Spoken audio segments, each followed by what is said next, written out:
All right, so I have like 2 points to this. One is that, like, babe, isn't that the bare minimum? Aren't we all supposed to be in relationships with people who like us? Seems kind of like a no-brainer about that part. Two, I'll speak for myself, but I am always striving to be the best version of myself. And so wouldn't I also strive for someone who I'm looking for like better qualities of myself in, someone who's doing the things that I like and all of that, and see that I want to aspire to be and that they're inspiring me to be a better version of myself. So like that's their version of he's got to be better than what you think you deserve. Not quite it, bud. Colleen, I think you understood the point of that comment the same way you understand you shouldn't put on foundation right after applying a facial moisturizer, as in, you don't. What he is trying to say in a not successful way is that because of hypergamy, women tend to not notice a guy on her level as she bumped uglies with Chad/Tyrone, and in her mind, she believes this equals to leveling up. It doesn't really equal that, and for the most part, average to below average women find themselves on a bad boys pump it up roster. Rarely, if ever, do these players look for the qualities in women they want those women to expand on. Usually they just want their pipes drained and to use a willing female as a fluid receptacle. Don't get me wrong, ladies. If by some Hail Mary long shot you are able to get a higher level guy to commit to you, more power to you, sister. Also, be clear, you will have to do certain things to retain a guy like that. Sharing him with other women could possibly be one of those things. Liar! Liar! Liar! Moving on. 3 real reasons why men get married. Some people give you a single answer, and some people think there's only one type of men. But here are 3 reasons for the 3 main categories of men out there. The first category is the traumatized man. He's way more common than you think. He's been manipulated by his mother since early childhood. So he finds a volatile woman to boss him around for the rest of his life. A copy of his mother. The second type of man is the average man. He will get married to a woman because society told him to. Sometimes he loves the woman and sometimes he doesn't. But he marries her because society expects him to. And the third type of man is the high value man. He's the lion on a mission to build his empire. He marries a woman that shows him that she can keep him on edge. She sharpens him with love, honest insights, and empathy. If you're a man, strive to become like this. And if you're a woman, never settle for anything less than a lion.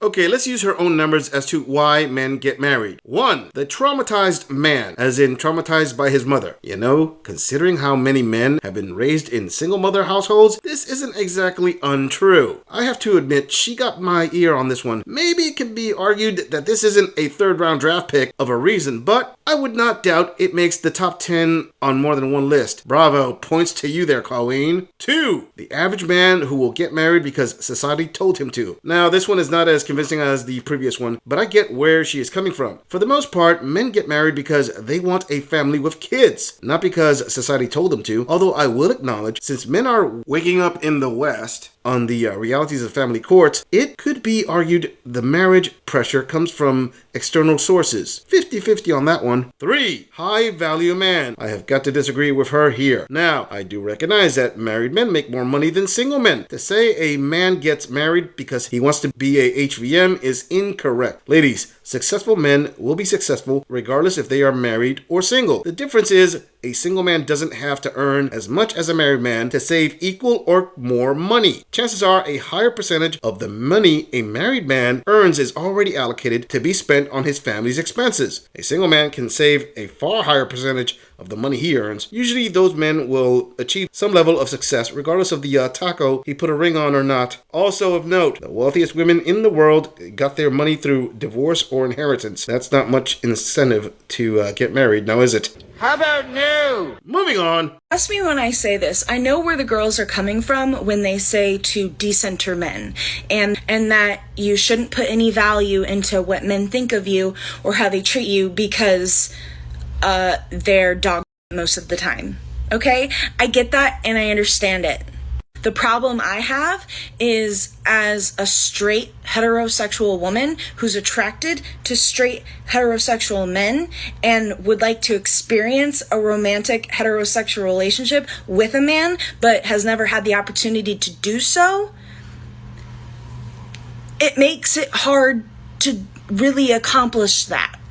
And on top of that, I am force-fed content on and offline on a daily basis, seeing women who are truly valued and treated well by the men in their lives. And that makes me physically ill some of the time. Like, having content shoved down my throat of how some women are treated by the men in their lives and how valued they actually are, and knowing that no man in my life has ever actually liked me, like at all, and has never valued me literally at all. You know, this raises way more questions than it provides any groundwork for relatability. Let me start off by pointing out the obvious. Women of all sizes in modern dating get the privilege of being approached as long as they are presentable, both in pics and in real life. If I would put it in vulgar terms, even Mama June with her multiple chins got herself a husband. In saying that, I question the type of men this queen is looking for. I am sure if she swiped right on her male equivalent on those dating apps, she would get more than one match. I will venture to say, more than likely, she has an image of the man she wants, not so much that she can't find a man. Also, she claimed that she is force-fed content of what other relationships she is denied look like. What?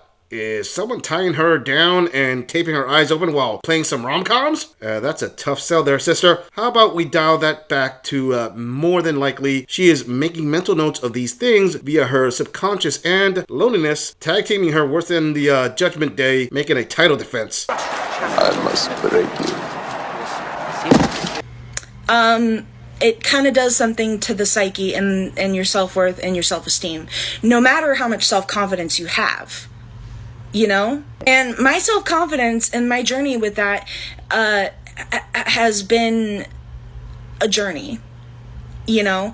And I'm the most confident I've ever been in my life. So I don't really put up or accept men who treat me like dog anymore. But then that just leaves me having no interactions with men at all.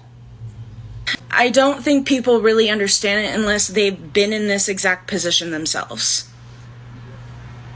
And also the fact that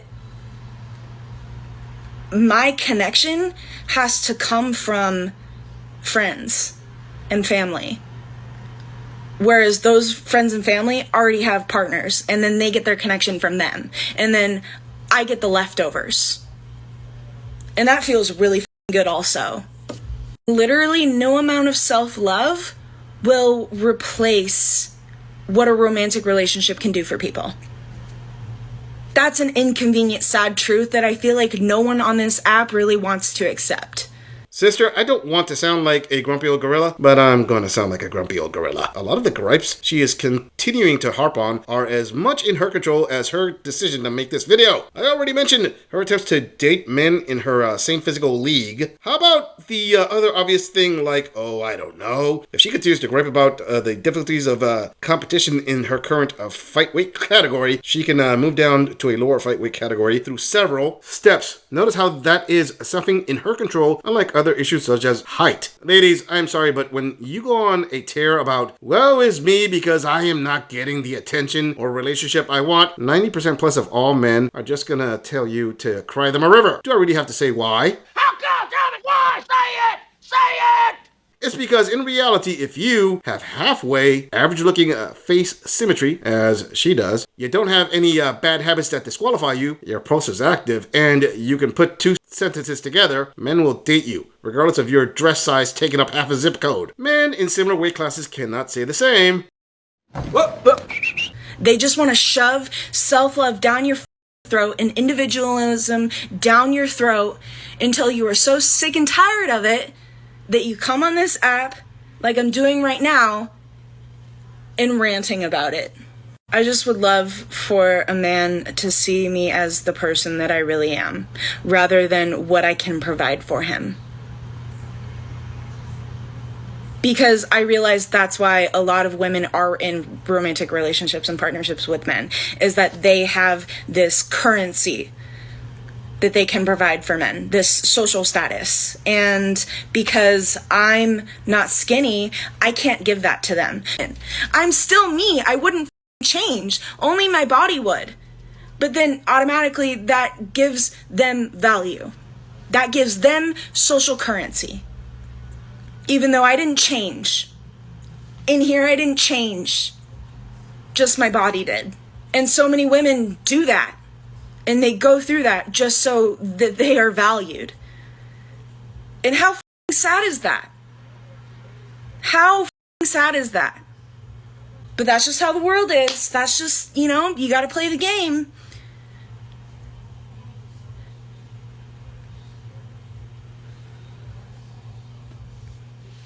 Okay.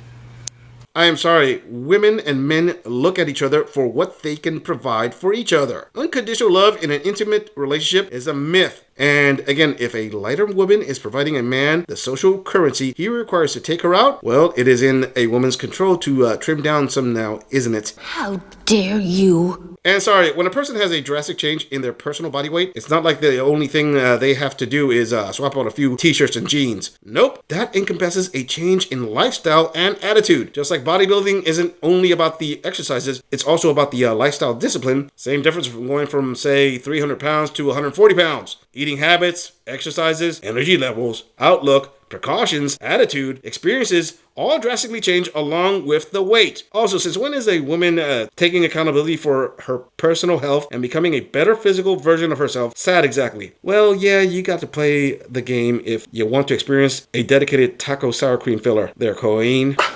Squeeze me? Oh, no, you dick.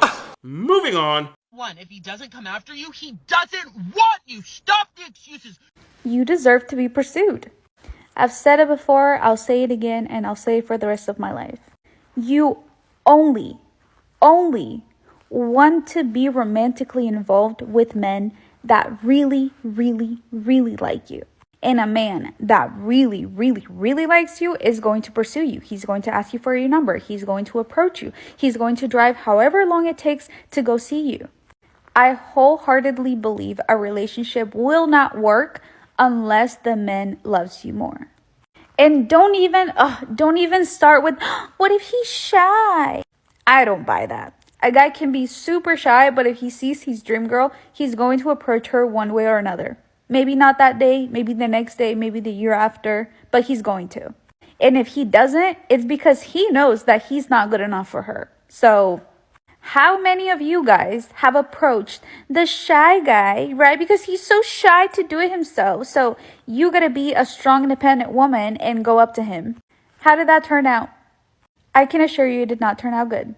A lot of women unfortunately think that men think that this is sexy, that this is great, as in the girl taking the initiative. But they think that because they hear this from the dusty and immature men in their life. First of all, sister, this gorilla is going to go on record to push back on your initial phrase of you deserve to be pursued. Not just no, but hell no. I will not apologize to her or any other woman who believes I am wrong here. Let me explain where I am getting at. When a woman goes on the internet and puts on blast that women deserve to be pursued, that hits every ear to include dangerous men, kind of like stalkers. There's an unseen danger in putting a message like that because it can be interpreted the wrong way by the wrong person. Think safety first always, ladies. Most men don't get pursued, hence they have less experience in this, but also take more precaution. Remember, ladies, courted, yes. Pursued, no. She is wrong saying the man must love her more for it to work. That's a beta chump imp that you women will cheat on with Chad/Tyrone. Nope, she must be more into him in order for it to work. And if a guy doesn't court you, he just figures you aren't worth the chase. It's pretty simple with men. Only inexperienced young men will think a woman is out of his league. An experienced man will do a quick calculation if a woman is worth the time and resources to try and close. I would venture to say that most women approach a guy maybe once or twice in their lifetime. In their minds, it took a mountain of courage to do that, and for some odd reason, if it doesn't have a 100% success rate, then it is the worst dating strategy ever. But I applaud the women who actually do approach men. Remember, dusty and immature men love women that are convenient, that are easy to get, because they are not men enough to do the work. They are not men enough to have the courage of pursuing or providing. So that's why they say, oh yeah, women that take the initiative are queens. Women that ask for nothing get everything. Women that put up with your cheating are ride or dies, and you should never let go of them. And a lot of you guys believe them. So if you're hearing what the Dusties want, and you do what the Dusties want, who are you gonna end up getting? Because let me tell you right now, it's not gonna be that high value man with $1 million business that's gonna give you the soft life. It's gonna be that Dusty that's gonna want you to pay half the bills while also cleaning and cooking for him. It's gonna be that Dusty that's not gonna get you one flower throughout your whole relationship because you don't get him flowers. It's gonna be that Dusty that wants you to prove to him that you're worthy of being a wife by giving him a child. So let yourself be pursued. And we have a great example of this with Simone Biles. 4-time Olympic gold medalist, America's sweetheart. She went and chased the guy, and now he can say with his whole chest that he is the prize right in front of her, while she's smiling in a corner. What you just said is one of the most insanely idiotic things I have ever heard. Not man enough to do the work. Question there. What does this label-setting queen know about how much work a man has to put in to do the approaching? Dare I say she has zero clues as to all the attraction factors a man must have in line in order not to be labeled a creep for daring to speak to a woman nowadays? Wow. Privilege is invisible to those who have it. Ladies, let me put it this way. When a woman tries to say anything about what it takes for a man to do cold approach, it's the equivalent of a man telling a woman what it takes to handle experiencing menstrual cramps. Show of hands for everybody who knew. Bingo. And I may be wrong with what I'm about to say here, but the way this queen talks about Dusties and millionaires sound like it came out of the making it up as I go along playbook. I'm not insulting anyone, but I am observing some insulting verbiage coming from her straight to men who already have it tough dating. And didn't Simone Biles enter a relationship with Jonathan Owens, a strong safety for the Green Bay Packers who has a net worth of $7 million? Yeah, he is a prize. How the hell is this a relationship guru using Jonathan Owens as an example of a Dusty? Even if Simone Biles makes more money than him, it doesn't take away the fact that he is still a HVM. He is not afraid to say in front of her that he wasn't even into her. He's not afraid to brag about how she was chasing him. And what did chasing this man get her? An insecure man that downplays her success. Was it because she had low self-esteem and she thought, oh, he's good looking, I'm never gonna get someone like him, let me go chase after him? Was it because being an Olympian doesn't really give you that much time to experience and experiment in romantic relationships and she didn't know? Was it because she had dusty men around her that told her that a real woman goes after the man that she wants? I don't know. I don't know her. You don't know her. But she is a great example of what you can get when you are chasing a man. When you're chasing a man, 90% of the time, 95% of the time, you're gonna get a dusty man. So if you don't want a dusty man, if you want to go into the 2024 being treated like a princess only, then only date guys that really, really like you. And the second you feel like a guy is making you chase him, cut him off. If you don't want a dusty, stop doing things that dusty men want you to do. Or queen, was she secure enough not to be told by people like you or me on how to secure her relationship and decided this is the man she wanted and she was going to shoot her shot? All dating gurus and gorillas be damned. And I for one say to Simone Biles, good on you, girl. Screw what any influencer has to say. She had the strength to get the man she wanted. Now why is it this gorilla recognizes the prize obtained by Simone while this young dating guru is advising women that achieving a relationship with an active NFL player is taking an L? Please explain that to me. This may be a shock, but I advise women too. And I have to say, if any of you ladies want to follow this Uber dating coach's advice, hey, you may want to avoid the rest of the dusty professional athletes as well. I give you 2 claps and a Ric Flair. I'm just saying, if you enjoy this audit, click on the video in the end screen for more content. If you would like to support the channel, please follow the link in the description to donate to our beer fund, or like, subscribe, and share this video on other social media platforms. If you agree or disagree with anything about this audit, please let us know in the comments. I'm going to leave this audit right here. I'll see all of you in the next episode.